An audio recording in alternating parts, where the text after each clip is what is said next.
Well, it's time now for another Money Management Monday. As many of us prepare to go on spring break, today's segment is about money-related steps to take before and while you're traveling. I'm joined now by Gwen Kleinschmidt from Dow Chemical Employees Credit Union.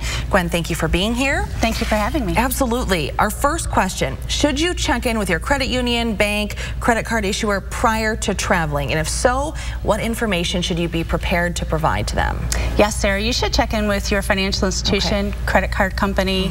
You're looking to make sure that they can identify the transactions that are taking place so they're not flagged as fraudulent. And then when you call or contact those financial institutions, make sure you know the dates that you're traveling, where you're going to be traveling to, whether it's the city and state or the country you're traveling to, and then finally, even if you're having layovers and things, to let them know about those. How can you keep your cash and valuables safe while you're traveling? You know, maybe things like jewelry, things like that. Sure. When you're traveling, make sure you're taking the essentials when you travel, not you may even want to swap out jewelry, taking cosmetic jewelry instead of that. But when you're traveling with those valuables, make sure to use perhaps the safe that's in your hotel room, but you can even purchase an additional lock for those safes, or purchase a lock for a drawer if you're renting at a home. Wonderful. You know, what steps should you take if you are pickpocketed or scammed while traveling? That's a concern for a lot of folks. Yes. So right away, get with the authorities in that community where you have been pickpocketed. And then if you're at your resort or another attraction, make sure to get with the management there and with security there, and then right away call your financial institution that's holding on to that credit card. What's the best and safest way to pay for things while you're traveling? Sure, I would recommend a credit card first, and it all depends on where you're traveling. You may need to have cash. When you're traveling with cash, it's easier to detect how much you're spending, but also once it's lost, you're not able to recover those funds. Right, that's true.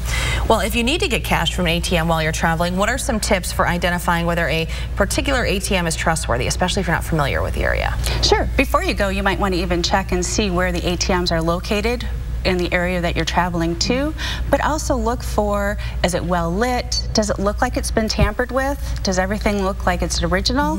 Can you read the information on the screen?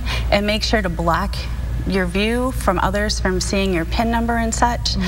Even though strangers may be wanting to help, don't let them. And as soon as you're done with the transaction, take the information, your cash, that card, and the slip that you get, and put it away. You can organize later after you've stepped away from the machine. Are there credit cards that offer maybe travel-related perks, benefits, or insurance for travelers, and how do those kinds of programs typically work? Sure. I know at the Dow Credit Union, all three of our Visa cards do offer travel. It's accidental travel insurance and rental fees that are your car rentals. That insurance is free, but really going ahead and talking to those, because there's a lot of reward programs out there, travel perks with the different credit card companies, and doing a Google search on that would be awesome. Awesome, wonderful. Thank you so much for the advice, Gwen. I appreciate it.